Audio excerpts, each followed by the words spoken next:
အဲ့တော့ကျွန်တော်တို့ဟိုနေ့တော့သင်ခဲ့တဲ့သင်ခန်းစာရဲ့အဆက်ကိုသွားအောင်နော်အဲ့တော့ဒီမှာကျွန်တော်တို့တစ်ချက်မိမှဆိုလို့ပြန်ပြီးတော့ဆွဲပြရမယ်နော်battery ငုတ်ကလေးရှိတယ် battery ငုတ်ရဲ့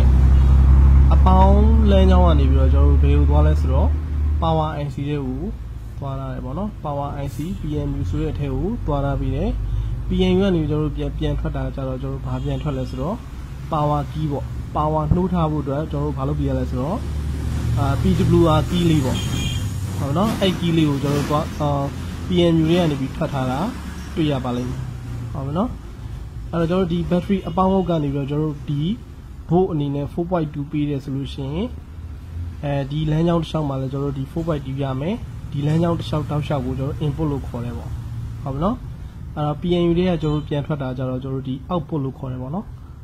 PMU တွေကကျွန်တော်တို့ဒီ output volt အနေနဲ့ကျွန်တော်တို့ဒီ power key ကိုထွက်ထားတယ် volt အနေနဲ့ 4.2 volt ရှိမယ်1.8 volt ရှိမယ်1 volt ရှိမယ်ပေါ့နော်အစားအစာရှိမယ်ပေါ့နော်ဒါကကျွန်တော်တို့ဒီဖုန်း model ကွဲသွားတဲ့ခါကျရင် volt တွေကွဲသွားလိမ့်မယ်ပေါ့နော်အဲ့တော့ဒီမှာကျွန်တော်တို့ဒီpower IC ကကျွန်တော်တို့ဒီ power key သွားပြီးသွားရင်ဆိုရင်ကျွန်တော်တို့ဒီဘယ်ကိုသွားရလဲဆိုတော့ကျွန်တော်တို့ဒီ power IC ဘေးနားမှာရှိတဲ့ power crystal လေးပေါ့ဟုတ်ပြီနော်power crystal လေးကိုသွားရတာတွေ့ရပါလိမ့်မယ်အဲ့ crystal လေးကကျွန်တော်တို့ဒီပြုတ်ထားလို့မရအောင်เนาะပြုတ်ထားရင်ကျွန်တော်တို့ဒီ power နူးထားမှာမဟုတ်ဘူး power ဆိုင်ငင်ဖြစ်တာတို့ဘာလို့ဖြစ်တတ်တယ်ပေါ့နော်အဲ့တော့ကျွန်တော်တို့ကဘာလုပ်ကြလဲဆိုတော့ကျွန်တော်တို့ဒီ power crystal မှာလဲကျွန်တော်တို့ဒီပိုးပေးထားတာကိုသိရမယ်ပေါ့နော်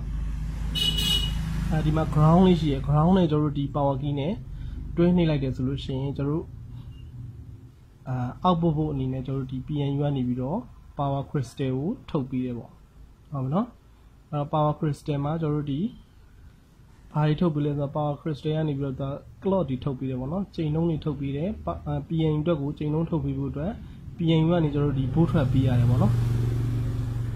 volt ထွက်အနေနဲ့ကျွန်တော်တို့ဘယ်လောက်ဒီထွက်မှာဆိုတော့ 0.8 volt ရှိမယ် 0.5 volt ရှိမယ် 0.6 volt ရှိမယ်1.8 volt ရှိမယ်ပေါ့နော် volt တွေကတော့ကျွန်တော်တို့ဒီအစားအစာရှိလိမ့်မယ်ပေါ့နော်ဒါ crystal ရဲ့အောက်ခြေနာမှာရှိတဲ့ volt ထွက်တွေပေါ့နော်power key ကိုနှိပ်မှသာလည်းကျွန်တော်တို့ကဒီ PNU ကနေပြီးတော့ volt တွေထွက်မှာဖြစ်ပါတယ်အဲ့တော့အဲ့ volt ထွက်တွေကျွန်တော်တို့ကဒီ crystal အောက်မှာရှိလားမရှိလားစစ်ဆေးတင်ပါတယ်နော်မရှိဘူးဆိုရင်ကျွန်တော်တို့ဒီ PNU ကိုလဲပေးရမယ်ဆိုတဲ့သဘောမျိုးပေါ့နော်ဒုတိယတစ်ခုအနေနဲ့ crystal ကိုသွားရတယ်ပေါ့နော်တတိယကတော့ကျွန်တော်တို့ဒီဘယ်တွေကိုသွားလဲဆိုတော့ကျွန်တော်တို့ဒီ power IC ကနေပြီးတော့ဒီ coin လေးတွေနဲ့ပြန်ထွက်ထားတာတွေ့ရပါလိမ့်မယ်အဲ့တော့ coin လေးတွေဥမာ3ထုံ3ထုံ4ထုံပေါ့နော်အမျိုးမျိုးရှိမယ်ပေါ့နော်ဒီဖုန်းမျိုးစားပေါ်မူတည်ပြီးတော့coin လေးတွေရှိလိမ့်မယ်ပေါ့နော် feedback coin လေးရှိမယ်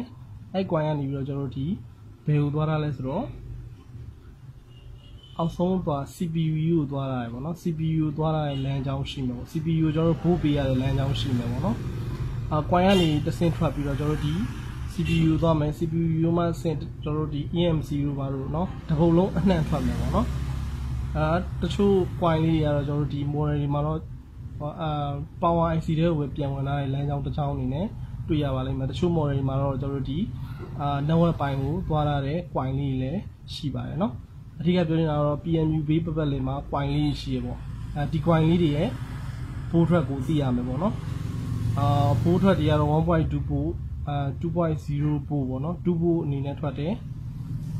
1.8 volt အနေနဲ့လည်းထွက်တယ်ပေါ့နော်ဒါကျွန်တော်တို့ဒီ coin လေးတွေမှာ volt ထွက်ရှိလားမရှိလားတိုင်းတာကြည့်ပေးရမယ်ပေါ့နော်အကယ်လို့ volt ထွက်ရှိရဆိုလို့ရှိရင်တော့ကျွန်တော်တို့ဒီ PNU ကကောင်းတယ် PNU က volt ထွက်နိုင်တယ်ဆိုတဲ့သဘောမျိုးသတ်မှတ်တယ်ပေါ့နော်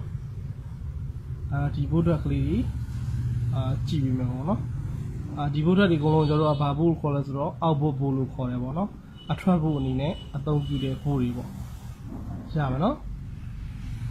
အဲ့တော့ input အနေနဲ့တော့ကျွန်တော်တို့ဒီအဝင် volt ဖြစ်ပြီးတော့ output ကကြတော့ကျွန်တော်တို့ဒီအထွက် volt ဖြစ်ပါတယ်နော်PNU ကနေထွက်လာမယ်ထွက်လာပြီးတော့ကျွန်တော်တို့ဒီ CPU တွေကိုဝင်သွားမယ်ပေါ့ရမှာနော်CPU ရမှတစ်စင်ကျွန်တော်တို့ဒီ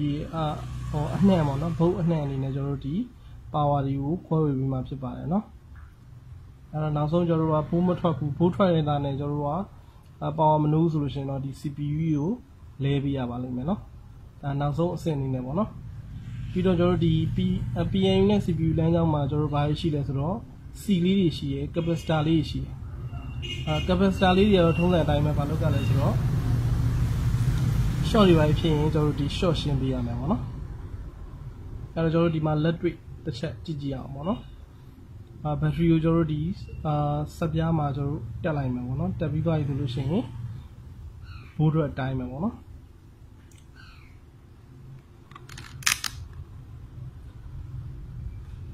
အဲ့တော့ဘိုးတို့တိုင်းတော့မယ်ဆိုတော့ကျွန်တော်တို့ဒီထုံးစံအတိုင်းပဲ ground တနေရာမှာထောက်မယ်ထောက်ပြီးသွားရင်ကျွန်တော်တို့ဒီ power key မှာဘိုးတို့ရှိမရှိသွားဆန်းကြည့်မယ်ပေါ့ power key မှာကျွန်တော်တို့ဘိုးတို့ရှိတယ်ဆိုလို့ရှိရင်ဘယ်နေရာမှာသွားဆန်းမလဲဆိုတော့ကျွန်တော်တို့ဒီအထွက်ဖို့နေရာမှာဖြစ်တဲ့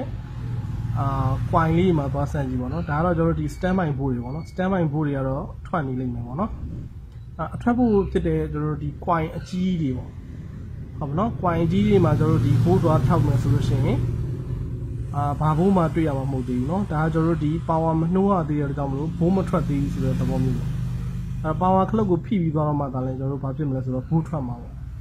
ရမှာเนาะဒါအထွက်ကိုင်းနေမှလည်းမရှိဘူး